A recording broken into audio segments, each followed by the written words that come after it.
नमस्कार, मी पंजाब डग. काय होणार आहे? सातारा, सांगली, सोलापूर, कोल्हापूर, पुणे, अहिल्यानगर, लातूर जिल्हा, बीड जिल्हा, धाराशिव जिल्हा, जालना जिल्हा, परभणी जिल्हा ह्यामध्ये काय होईल? 48 तासामध्ये तिथं मध्ये मान्सून दाखवलं होईल, म्हणजे 7 जूनच्या दरम्यान. तिथून ते मान्सून काय होईल, थोडं पुन्हा आणखीन पुढं सरकल. मग 8ला तो आणखीन पुढं सरकत सरकत काय होईल, परभणी जिल्हा, नांदेड जिल्हा, हिंगोली जिल्हा, यवतमाळ जिल्हा, वाशिम जिल्हा, जालना जिल्हा, संभाजीनगरपर्यंत मदाल मारेल. मग तिथून काय होईल, परत ते पुढं काय होईल, वर्धा, नागपूर, भंडारा, गोंदिया, चंद्रपूर, यवतमाळ, अमरावती, वाशिम, हिंगोली, अकोला, बुलढाणा तिथपर्यंत जाईल. म्हणजे ह्या पट्टा काय होईल, ह्या संपूर्ण असा म्हणजे काय होईल, दररोज पुढं पुढं सरकत ते मान्सून कव्हर होईल. मग असं करत करत काय होईल, 14 तारखेपर्यंत मात्र संपूर्ण महाराष्ट्र व्यापून टाकेल. आणि त्याच्यानंतर उत्तर महाराष्ट्राकडे काय होईल, 13 तारखेच्या नंतर मग उत्तर महाराष्ट्राकडे मग ते असा असा पाऊस तिकडे उत्तर महाराष्ट्राकडे जाईल. आणि तिकडे देखील पाऊस पडल्याच्या नंतर जमिनीमध्ये ईदभर ओल गेले तर त्यांच्या देखील पेरण्या तिकडं सुरू होतील.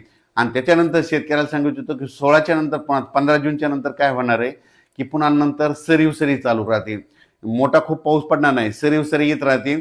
म्हणजे अशा पाऊस जसं मान्सून आल्याच्या नंतर जशा सरी येतात 10 मिनिटाच्या, 20 मिनिटाच्या, 22 मिनिटाच्या अशा सरी येत राहतील.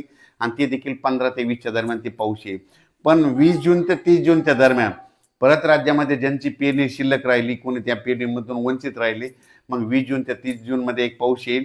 म्हणजे ते काय होईल, 20, 21, 22 जूनच्या दरम्यान ते पाऊस येईल. त्याच्यामध्ये काही जणांच्या शेतकऱ्याच्या पेरण्यावरती लागवड येतील. आणि 25 ते 29 जूनमध्ये जे पाऊस येईल त्याच्यामध्ये देखील शेतकऱ्याच्या काही लागवड येतील. आणि त्याच्यातून जर काही शेतकरी उरले तर 10 जुलै ते 15 जुलैमध्ये एक पाऊस येणार आहे.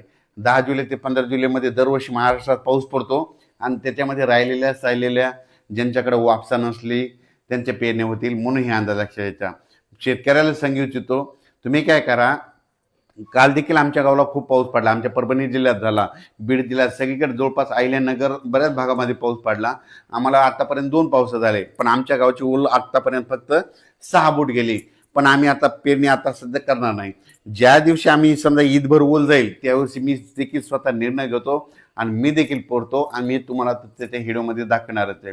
पण महाराष्ट्रातल्या शेतकऱ्याला सांगू इच्छितो, पेरणी करताना निर्णय स्वतः घ्यायचा, जमिनीची ओल तपासायची. जर ओल भरपूर गेली तर पेरणीचा निर्णय स्वतः घ्यायचा. धन्यवाद. आज देखील आमच्या गावामध्ये जवळपास आमचं गुगळी धामणगाव आहे, जवळपास 5,500 हेक्टर जमीन आहे.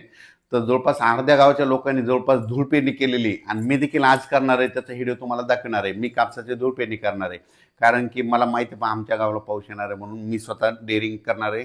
तसंच आमच्या गावानं लावले, आमच्या बाजूच्या गावानं देखील धूळ पेरण्या केलेल्या आहेत. दरवर्षी आम्ही करतो, आमच्या सक्सेस होतात. म्हणून पण राज्यामध्ये काय झालं की बऱ्याच प्रसारमाध्यमातून म्हणले की यावर्षी दुष्काळ पडणार आहे आणि पाऊस पडणार नाही असं म्हणतात. शेतकऱ्याला सांगू इच्छितो, घाबरू नका.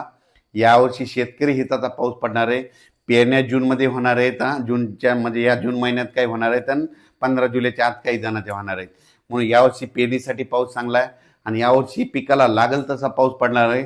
जूनमध्ये पेरणीचा पाऊस होईल, जुलैमध्ये थोडा जास्त पाऊस पडेल, ऑगस्टला थोडा कमी राहील. पण सप्टेंबर ऑक्टोबरमध्ये असा पाऊस पडेल धुमाकूळ घालेल. काही काही जे मोठे मोठे धरण तळे ते 2-2, 3-3 दिवसामध्ये पाऊस पडल्याच्यानंतर त्याची ती रिकव्हरी होऊन जाईल आणि त्या तळ्यात देखील पाणी येईल. म्हणून हे देखील